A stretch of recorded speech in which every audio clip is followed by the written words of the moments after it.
We are the Sheboygan Pops Concert Band. Glad that you've joined us here on this beautiful summer evening for our first concert of the Twilight Concert Series. The Twilight Concert Series is brought to you by the Chamber of Commerce through generous support of a number of different businesses in the Sheboygan community. As we begin, I'd like to introduce to you our director, Mr. Neil Monkey. Neil?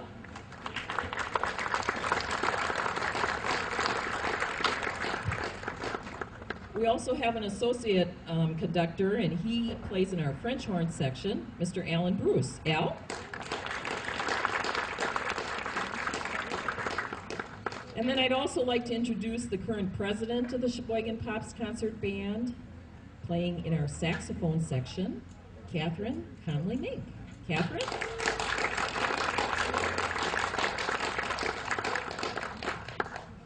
So as we begin our concert this evening, I ask that you please stand and join in the singing of our national anthem.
We have a variety of music that we're going to present for you this evening, and we're going to begin with something which certainly is a staple for the Sheboygan Pops Concert Band, and that is a march. This one is by Henry Fillmore, who was one of the most flamboyant bandmasters of his time, an era that actually stretched across 50 years. During that time, he wrote, arranged, and edited more band music than any other composer or bandmaster in history. According to his biographer, Fillmore composed over 250 works, and he arranged over 750 other ones. In order to keep his name from flooding the market, he actually composed under a total of 8 different names. So sometimes you see a piece, and it really is by Henry Fillmore. Henry Fillmore was born in Ohio, in Cincinnati to be exact, and he dedicated the march we're going to play for you now to another Ohio native, Warren G. Harding. He dedicated the march, and this is a quote, to the president, Warren G. Harding, and his staunch loyalists in 1921, which was the year that Harding became the 29th president of the United States of America. Some people might not know that Harding himself was a musician. He actually played the alto horn in his hometown band, which was in Caledonia, and then later in Marion, Ohio, where his family moved. So we present for you now Henry Fillmore's Men of Ohio.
The next piece we're going to play for you this evening was composed by an Austrian composer by the name of Franz von Suppy. He lived from 1819 to 1895, and he was known as a composer of light operas. He was actually born in Croatia during the time that his father was working in the south coast of the Austrian Hungarian Empire. He was known for 4 dozen operettas that he composed, and many of his compositions have a very descriptive nature to them, and because of that, they're used in a number of animated cartoons. The number we're going to play for you this evening is entitled Morning, Noon, and Night in Vienna, and it was actually the central subject of the Bugs Bunny cartoon, Baton Bunny. So some of you might remember that. One small segment of this work, about 6 minutes actually in, is recognizable as the inspiration for Dudley Do-Right's theme music. So you'll hear some familiar things. Morning, Noon, and Night by Franz von Suppy, and it actually is arranged by the composer of our last piece, Henry Fillmore.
Obviously, the clarinets had a huge piece in that, and I just want to recognize our solo clarinetist, because she had that lovely cadenza there, Jane Halverson. Why don't you stand up and take a bow, Jane?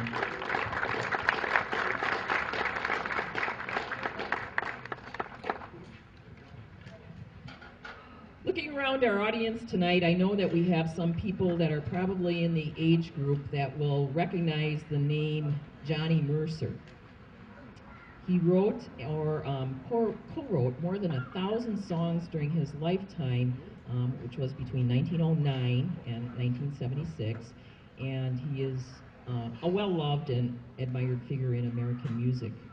In addition to writing music and lyrics, he also was known as a singer and the co-founder, actually, of Capitol Records. So we're going to play a Johnny Mercer medley of songs for you now, and this includes And the Angels Sing, Goody Goody, Fools Rush In, and I'm an Old Cowhand, a Johnny Mercer melody.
If you look around the stage tonight, you'll see that obviously the Sheboygan Pops Concert Band is composed of a wide variety of people, from teenagers to people that are well into their 80s. And as a community band, we'd really like you to have the opportunity to get to know the individuals on the stage, because most of us have day jobs. Few people are retired, but most of us do have jobs. So throughout the summer season, we encourage you to come back to Fountain Park, because concert by concert, I'll be introducing you to a section of the band. And tonight, our featured section is our trombone section. They're going to play a trombone novelty number entitled T-Bone's Rare. But I'd like to introduce you to the people in our trombone section. Playing lead trombone, Ryan Birch. Ryan, why don't you stand? Ryan's been playing the trombone for 15 years, and when he's not playing the trombone, he works in home health care for Embrace Care Management. Next to Ryan is our female member of the trombone section, Emily Draper. Emily has been playing the trombone for 27 years, and she works as a customer service representative at Bemis Manufacturing. Next to Emily is Tobin Miller, and he's the youngster in the group. He's been playing the trombone for 9 years, and he is a very recent graduate of Sheboygan North High School, one of their valedictorians. And he's currently looking for a job, so if anybody wants to make a job offer, Tobin's available. Next to Tobin is Steve Wachter. Steve's been playing the trombone for 21 years, and he works as a milk hauler for Josie Trucking. And the final member of the trombone section, our most senior member of the trombone section, would be Mike Birch. Mike is the father of Ryan Birch, so that's the connection there. He's been playing the trombone for 45 years, and he works as the parish director for St. Peter Claver Catholic Parish. So if you added all that up, that's what 117 years of trombone experience looks like. So they're featured in T-Bone's Rare.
The Spirit of Troy is a piece that was commissioned by a band in Georgia in celebration of the life of a dedicated teacher and musician by the name of Troy Henson.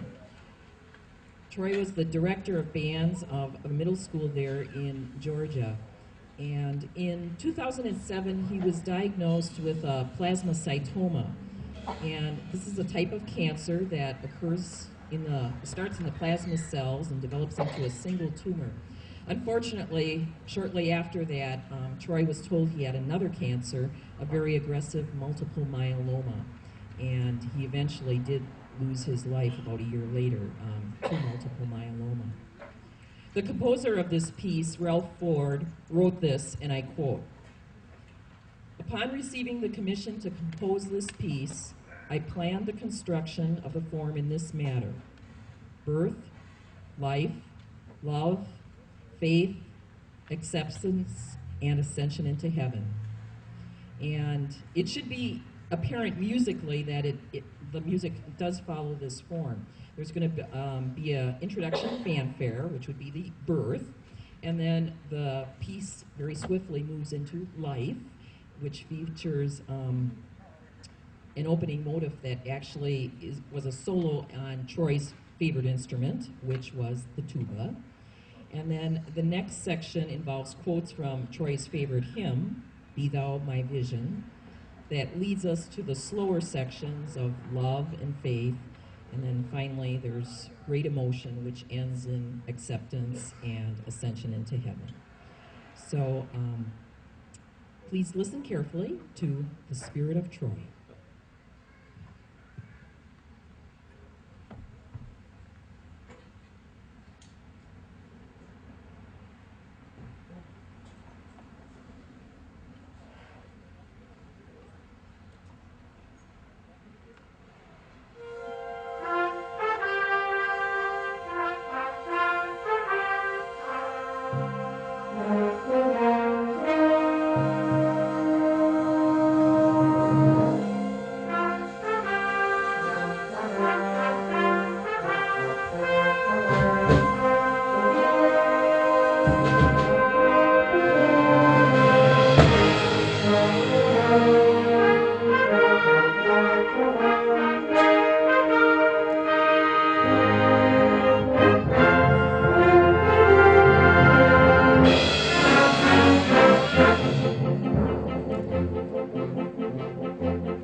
Our next piece is entitled U.S. Air Force Blue. And central to the United States Air Force being the world's most respected air power is the quality and the professionalism of the people that make up this arm of America's defense. That's why, from its very inception, the Air Force has insisted on recruiting and retaining only the best and brightest for both of its enlisted and its officer corps. Composed as part of this ongoing effort, the U.S. Air Force Blue was written as a recruiting song back in the late 1950s. Its popularity was such that it literally saturated the country. In fact, soon after it appeared, it became part of an effort to replace the United States Air Force song as the official service song. Though it was unsuccessful, the popularity of the song remains, and it actually is regularly performed by various units of the United States Air Force. The words, music, and this arrangement have been purchased outright by the United States Air Force and are in the public domain. So we present for you U.S. Air Force Blue.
John Cheatham's Beguine for Young Moderns will be our next selection tonight. And John Cheatham was a professor of music theory and composition.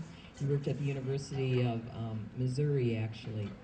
And he's known for a lot of commemorative pieces. He did some work in memory of the Oklahoma City bombing victims, composed another piece that was celebrating the sesquicentennial anniversary of the University of Missouri, things for music festivals, some selections that honored the lives of some former teachers and things like that. But one of the things that he really loved to do, although he did a lot of things for adults, was to composed things that were appropriately leveled for the younger groups, and this probably fits in that category. It's, as I said, Begin for Young Moderns by John Cheatham.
Although most of the pieces this evening that we're playing are composed by American composers, our next one is actually by an Australian composer. His name was Percy Grainger, and he was actually a piano prodigy. It said, who was known for his strange personal habits, didn't explain what those were, his colorful prose, and his equally unusual music. His many admirers today still recognize that he possessed the supreme virtue of never being dull. He actually, although he was born in Australia, he immigrated to the United States, actually at the outbreak of World War I, and he enlisted as an Army bandsman. He became an American citizen in 1919, and then he went on to have his composing career here in the United States. The piece of his that we're going to play is entitled Children's March, Over the Hills and Far Away. And one of the program notes I found, and I'm just going to read what it says.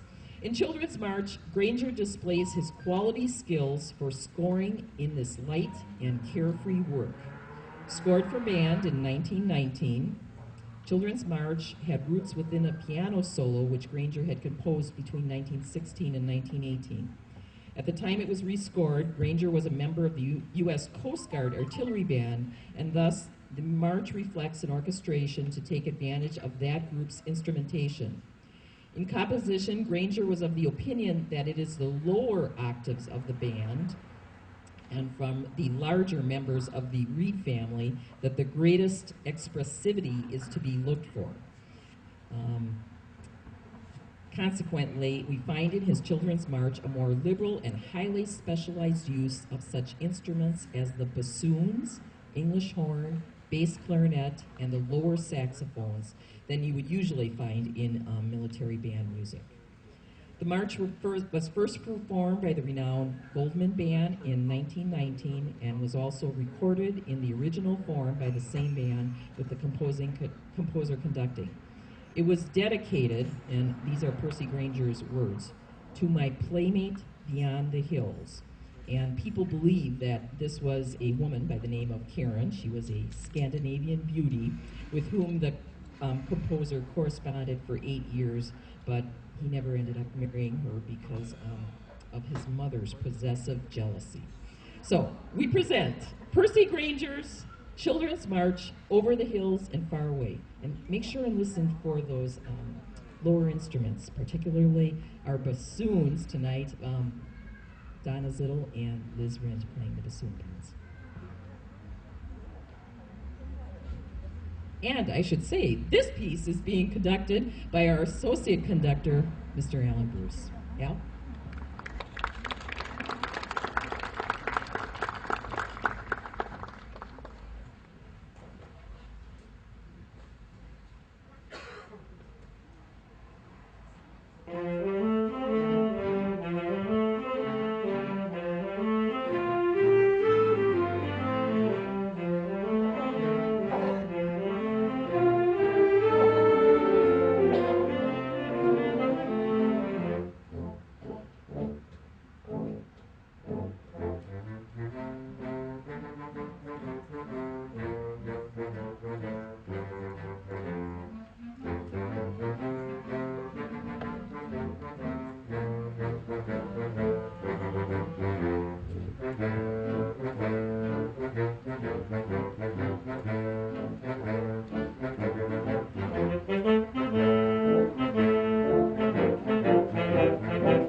usually when we play a song that has a number of pieces in it, I tell you ahead of time what the names of those pieces are.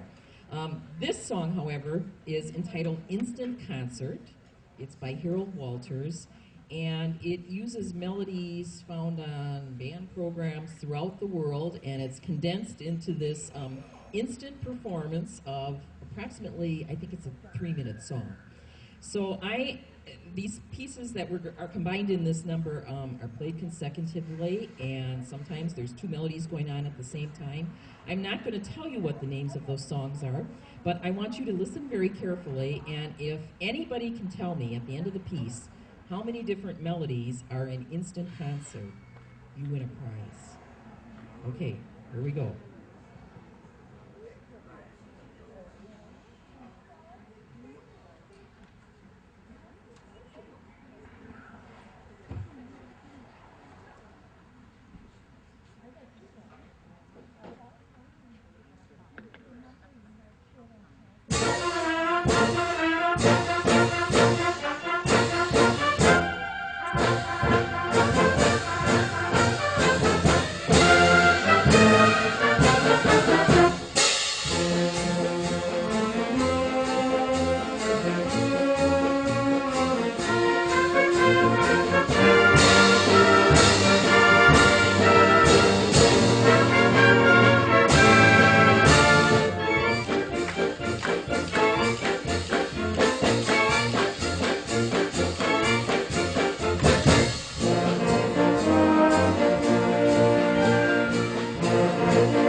Okay, do we have anybody brave enough to guess how many? 18, 28, 27. I heard some really, really close numbers, but I don't think I heard the number 30. Oh, that's what I was Somebody had 31? Who had 31?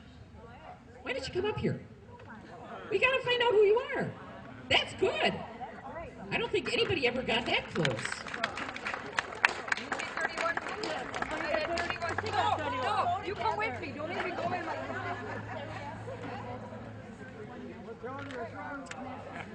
Okay, so I have to know who you are. Marcy Lone. Do you live here in the city of Sheboygan, Marcy? I live Sheboygan Falls. And you are? And Helena? Okay. Ladies, since you both were so close, our next concert, you get to be a guest conductor and conduct a number with you. 2 weeks from tonight? No? Oh, come on. That was the prize.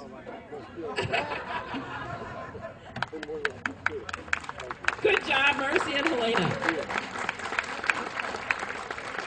I'm going to read off the laundry list of those 30 pieces that were in here.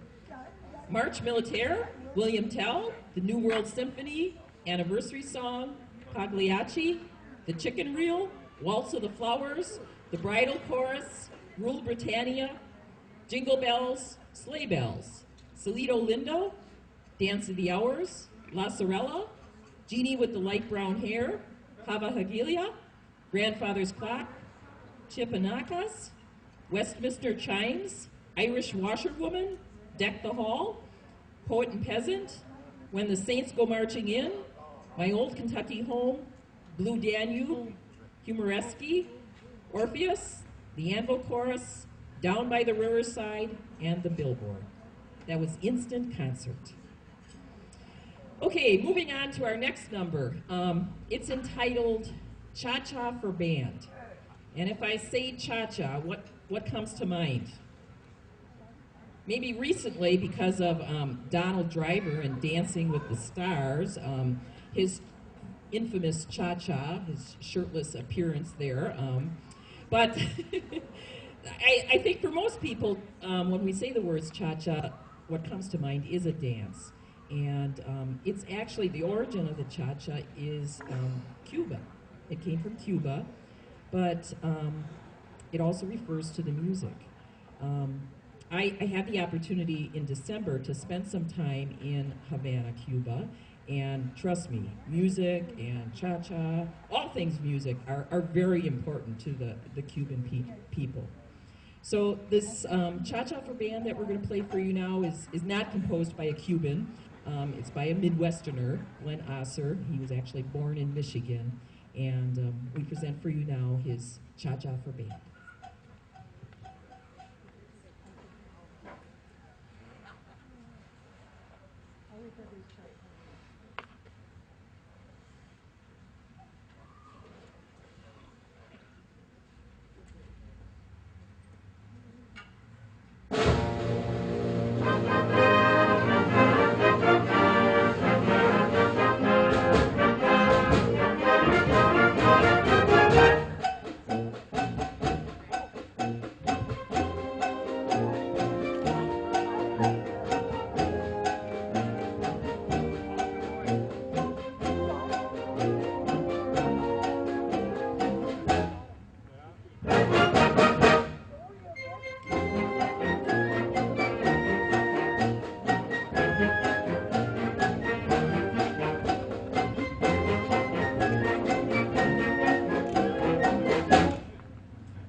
We have a different kind of dance number to play for you next, and this one's probably more appropriate for the city of Sheboygan, and that would be a polka. This is entitled the Friendly Tavern Polka. It's copyrighted in 1941, so it goes back a few years. Arranged by Paul Van Loon. It's by Jerry Brown and Frank DeVol. Again, the Friendly Tavern Polka.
We thank you for joining us here for this concert, and in case anybody has to leave early, we have a number of numbers left, but I just wanted to review that.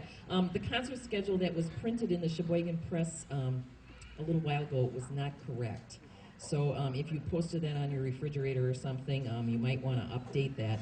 Our next concert back here is 2 weeks from tonight on Wednesday, June 20th, and that'll be a 7 p.m. concert.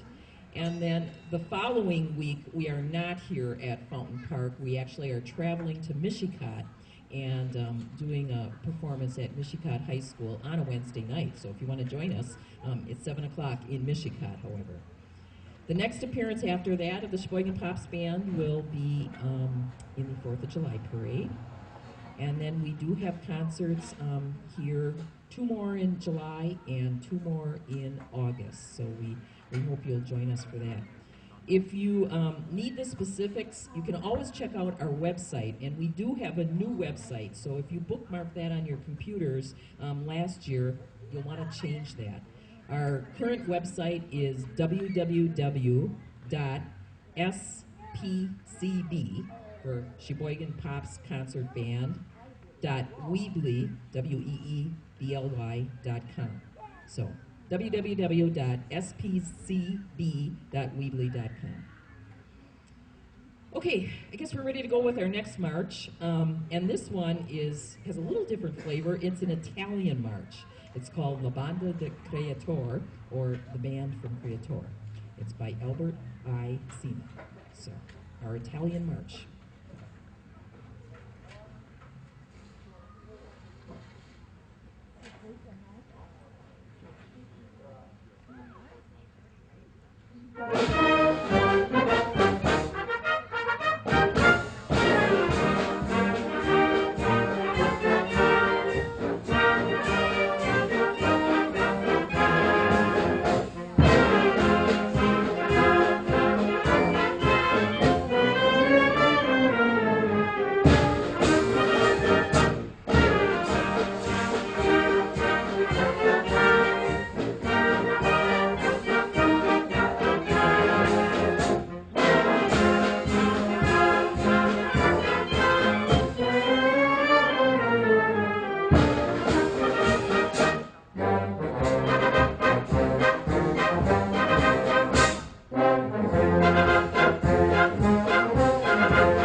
A Gallop to All Gallops will be our next number, and in dance, a gallop is, of course, named after the fastest running gait of a horse. And this particular piece, on the music, it says to play it presto, and then in parentheses it says, as fast as you can play it. So how fast we're going to play it tonight depends on how much caffeine Neil had this evening, but please enjoy Warren Barker's A Gallop to End All Gallops.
This brings us to the end of our concert this evening, and on behalf of the members of the Sheboygan Pops Concert Band, I'd like to thank you very much for joining us here at Fountain Park. We hope to see you back 2 weeks from tonight, and for the rest of our concerts, actually, throughout the summer season.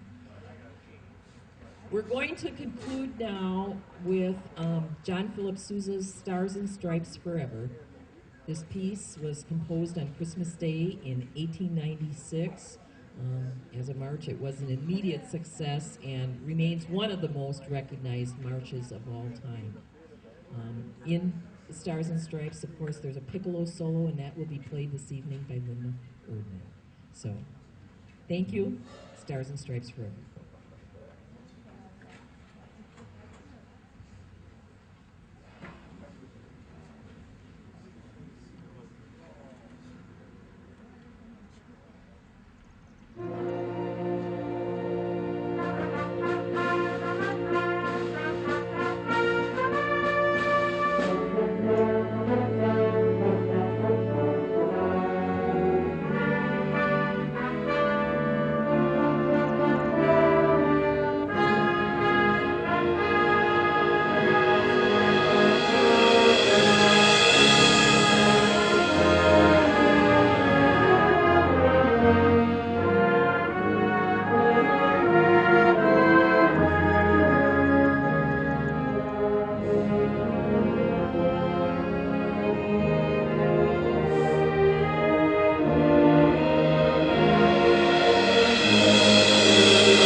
Thank you.